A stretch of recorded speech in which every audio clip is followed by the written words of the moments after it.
Many students find that even after a couple of years on the law degree, they're receiving feedback telling them to polish up their legal writing. Students often deprioritise working on their legal writing. And this is understandable. You tend to focus on knowing things and the substance of your subjects.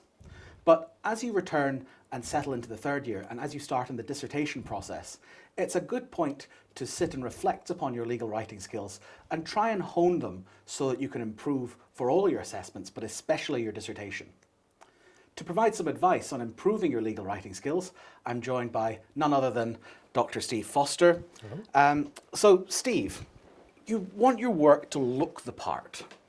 How do students do that? I suppose they're trying to replicate what sort of writing the lecturer would involve himself in, what the sort of research that the lecturer would get involved in, and basically reproducing work that the lecturer or the staff would be proud to publish. So the gold standard is something that's publishable. The gold standard is we obviously take into account that students aren't experienced, that we're more experienced than that. They haven't done a lot of external publishing, but principally that they follow the style of professional writers and the way that they've been taught, the way they've been taught about the module, the way they've been taught about critical thinking, so that their piece does look like at least a potentially publishable piece of work. Yeah, I mean, you and I both have experience editing journals, and we know that what comes in often isn't perfect, No. but there is a minimum standard you would expect, and it's that minimum standard that we would really expect by the time a student finishes a law degree, yeah? Yeah, the project or the piece that's being handed in has got potential. As you say, we will often heavily edit work that's come through, but at least the piece of work has potential for publication. Do you think that thought that your work has to be in some way perfect sometimes daunts students when it comes to polishing their legal writing? They should take into account the fact that they are students, they're not writing PhDs, they're not professional writers, etc. But as you say, over the 3 years, they've built up their legal skills, their referencing, their writing style, etc. And this is one way of really showing off those skills and producing some really readable and some publishable work. Because it's not just useful for your assessments, it's a broad life skill when you go out into the workplace as well. Right, yeah, of persuading people that you know stuff and that you can pass on that knowledge in an appropriate way so that it's impressive to people. So when it comes to impressing people, how important is grammar and punctuation? Well, I always say to first year students, grammar and punctuation is really important. You're not only on a law degree, you're on an English degree as well, and you might not like that idea, but expression in law and in law assessments is fundamentally important, because you've got to remember that law is complex and legal issues are complex. And unless you've got the ability to write in a structured and professional way, people aren't going to understand what you're saying, and they're not going to understand those complex topics. So just sticking with grammar and punctuation, what are some common errors of grammar and punctuation? The general problems that we experience as staff is that students either ignore or haven't learnt the basic rules of grammar. Use of apostrophes, use of parentheses, run-on sentences, etc. And, for example, starting a sentence with the word which should come after a comma. So things like that irritate, they irk a little. You then get common mistakes in terms of words where people are using where instead of were, or mixing there and there. So we get that quite a lot, and it is quite irksome. So I think people expect lawyers to write in a professional and clear way, and we expect that as law staff as well. I mean, I'm a little old-fashioned, and I get slightly irked by starting sentences with conjunctions. Now, it's certainly bad when it's, and or but at the start of a sentence, but do people still get a bit irked by the likes of, I know I kind of do, however at the start of a sentence or therefore at the start of a sentence? I think that's can be quite subjective, because I've seen that style used in legal journals and legal texts, etc. I think starting a sentence with "however" is a reasonable way of carrying on the legal conversation, but particular members of staff might find it irksome. Yeah, I've never marked someone down for it, No. just for the record. But it's just not something that I like. And as an editor, I often try and fix. So when it comes to grammar and punctuation, would you recommend the use of automated tools to help with this? Well, the ones I've experienced haven't been particularly helpful, in the sense that things like Google Translate have turned a fairly poor piece of work into an even worse piece of work, and make it even more garbled, because if you don't understand why you're making that particular mistake, using those tools don't often remedy the situation. So I think it's always a question of practice, reading the appropriate textbooks, reading appropriate guidebooks, etc., reading journal articles, seeing how those people express themselves, I think is the best way of learning good grammar. Is that practice with a C or practice with an S? That could be either. Yes, be sure to know your nouns and your Yes. verbs. So how important is tone when you're writing for an assignment or professionally? This is quite a complex issue, because I think we've become less formal over the years in terms of legal expression. But again, people expect a certain level of tone from lawyers. You don't want to be saying that Jack took Bill to court and he was awarded lots of dosh by the judge. You will be using formal expressions. The judge awarded damages for loss of expectation using the principles in such and such a case. So I think a professional tone is important. It's become less formal. And particularly when you're writing blogs and personal opinions, I think we've become a lot more tolerant of colloquial language. But essentially, you should be writing as a law student and as a potential lawyer.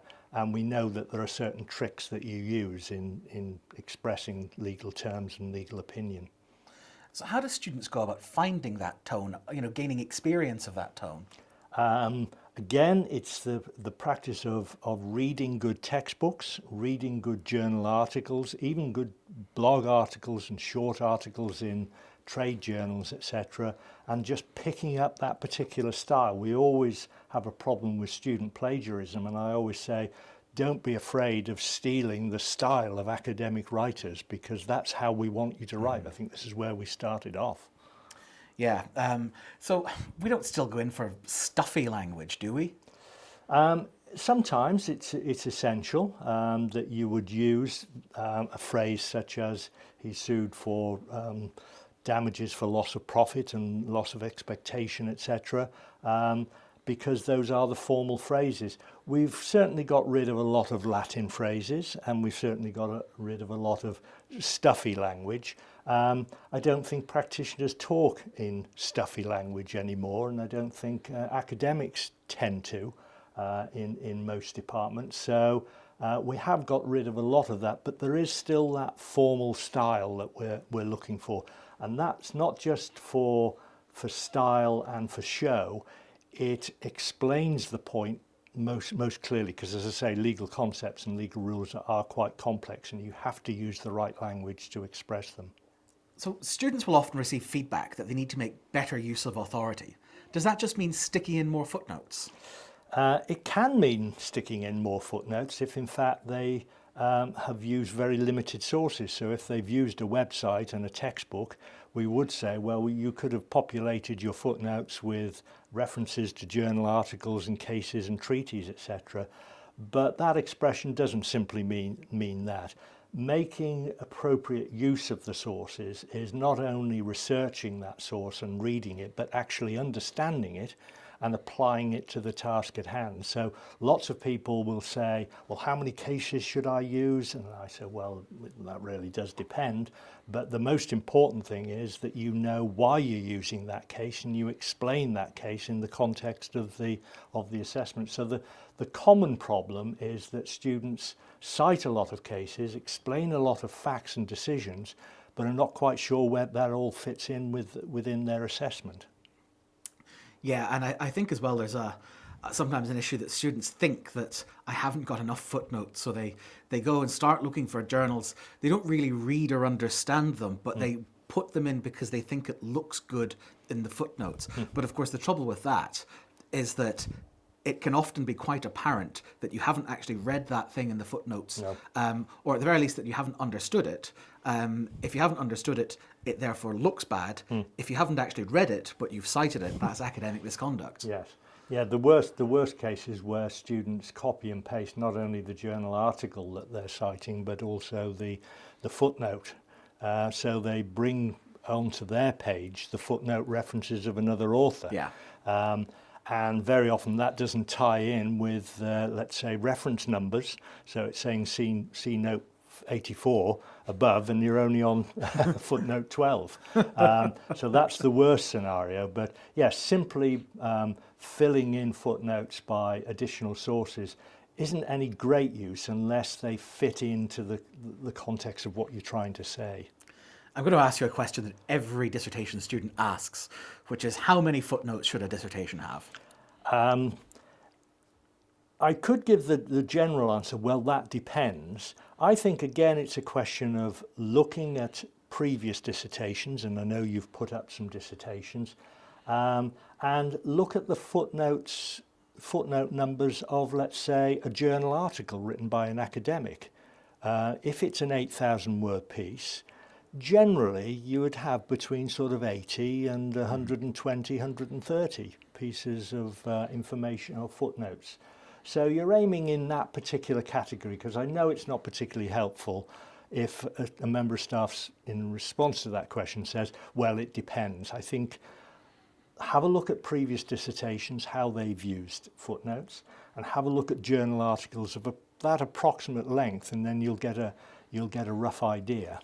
Yeah, that is really helpful, because I think we do tend to say correctly, well, it depends, and it depends upon what you're writing, and you have to use as many as you need, but that isn't actually very useful guidance. And you're right, because we know when we look at a dissertation, if it is very thin on footnotes, that probably suggests it's been very thin on research. Yes, and of course there is the danger of students using too many footnotes.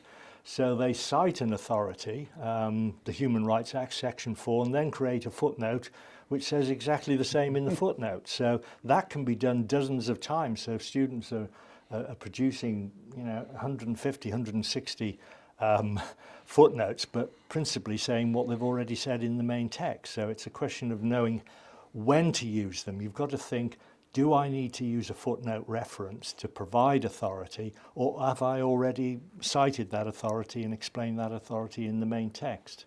So it's a skill in itself. It is. Do all academics get disproportionately enraged by poorly formatted references, or is that just me? It could be just you, but I think it's other staff as well. I think the main difficulty that students run into is that they sort the referencing out right at the end, which means they either don't do it at all or they do it pretty poorly. And that can result in disorganized footnotes where they don't, the note above or note below don't correspond, and nothing corresponds to what's been said before or what's been said afterwards. That, I wouldn't say, annoys a lot of staff. It shows poor practice, and it's evidence of poor practice, and we're saying, in addition to the work not being that great, I don't think they've really thought about the referencing. So my advice is always sort that referencing out as you go along and leave plenty of time to make sure that everything corresponds at the end. Yeah, one thing I always do when I'm reviewing sections of people's work is I tell them, send me this as though it's the finished article. Don't send me a rough piece of work, because for two reasons. First of all, I want to see that you are capable of polishing it up to that final finish standard, and if not, we can address that. But also, it gets them into the habit of doing it early. So I would completely agree with you. Absolutely get into that habit of just reference well every time as you go along, and it saves you an awful lot of hassle at the end, and it's usually far better presented. So, how important is structure? Structure is the most important thing, because the basic advice we give to everybody is answer the question. You know that the question's about vicarious liability, or the right to die, or privacy and press freedom, or the prisoner's right to vote, etc. What's really important is that you understand the question. So if the question is in compartments and it is in particular stages, you've got to understand, follow those particular stages. Always identify, firstly, what the question is generally about in terms of course content and subject content, but underline or highlight those points which tell you what the question is specifically about. Is it asking you to be analytical or comparative or critical, etc.? So there are usually 4 or 5 points in that quotation or the essay which you can highlight, which says, I've got to address those particular issues. Once you've done that, you can then decide in what order you're going to put those issues and put a structure forward.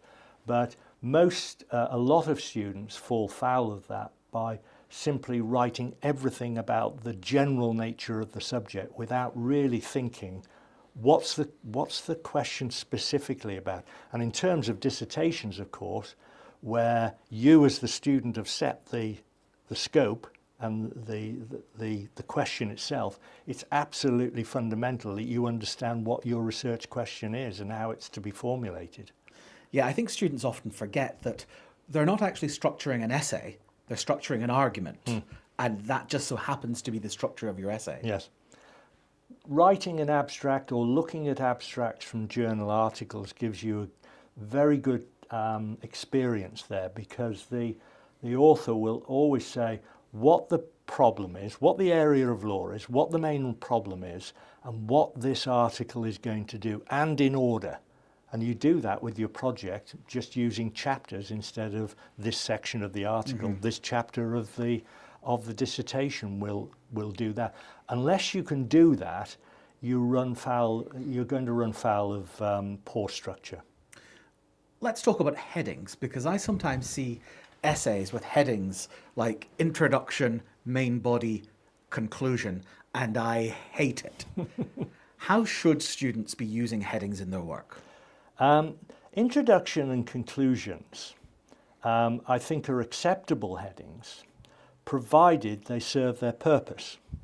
What I would always prefer with an introduction to, let's say, in a dissertation, is that the introduction is then followed by a description of what the introduction is going to cover, background and future prospects, etc. So we know as the reader, it's not just going to be an introduction, it's going to be an introduction for that particular purpose. Again, with conclusions and recommendations might be better. Main body means absolutely nothing. No. And when we ask students to devise a plan for the essay, they will say introduction, main body, and conclusion, and they haven't thought about what's going in that main body. Again, build your main body, or the main body of the section of the research and the project, by saying, what are the essential points that I'm going to cover? If I'm doing something about the British Constitution and whether it should be reformed, I'm going to think, right, one chapter is going to be on whether it should be in writing. Another chapter is whether we're going to get rid of parliamentary sovereignty. Another one is, are we going to have a constitutional Bill of Rights, etc. So you are separating your main body into particular headings, and those headings then make sense to the reader and to the marker. I know why you are dealing with that, because that's the breakdown of the piece of work. Are headings useful for helping students stay on topic? Yes, provided, of course, they've written the title and they understand the title and can break down the title. So it's of no use unless they understand the structure of the question and the scope of the question. But if they've done that and made a plan, then following that heading says, I must talk about this under this particular heading. I can't verge into another aspect because I'm going to deal with that later on, or I've dealt with it before. So it can be particularly helpful in the student checking whether they are following the structure of their own plan. It's also useful for getting to the end of the process as well, because a blank page is often very daunting. But once you've got that structure and you've got headings and subheadings, then it's simply a case of filling in the gaps. And you know that I've got to write roughly 300 words here, 500 words here, etc. And when you break it down into those smaller chunks, your 8,000 word dissertation, or maybe even longer, suddenly starts to look quite manageable when it's in those small chunks. And it can inform your research as well, because under specific headings you're going to have to do different look at different resources, think about different things, approach things from different angles, etc. You know what you're going to write and how you're going to write it if you've got those headings. Lots of students come with general ideas, but when I say split that into 4 chapters, they find that very difficult. So your supervisor will help you with that, but you've got to do it yourself as well, because unless you know what's going to come next, it's very difficult to follow a structure. Well, Steve, we're almost out of time. Do you have any final tips on how to really polish a piece of work? I think as long as you've followed those basic guidelines of think about the topic, think how you're going to structure it, what sort of research you're going to need, is keep checking that you're answering the question. Keep checking that your reader will be able to follow the structure of the piece. And keep checking the style and the tone and the referencing so that it looks as publishable as possible, potentially publishable. There will be a time where you have to put it to bed. You can't keep going with it. But leave yourself plenty of time to say, I think that's got great potential, but I think I can make it slightly better. Even though you finish with the research, it's the polishing of the referencing, polishing of the language, using a particular word instead of another word, and talk it through in your head as if you were giving a lecture, or if you were told to say, right, read me your paper, and talk it through to yourself. And does it sound convincing? Does it sound really polished, or could I improve it slightly? But again, that's subject to the proviso. There's always time. There always comes a time where you have to put it to bed, and there will still be slight errors there, and you will have comments made by the marker.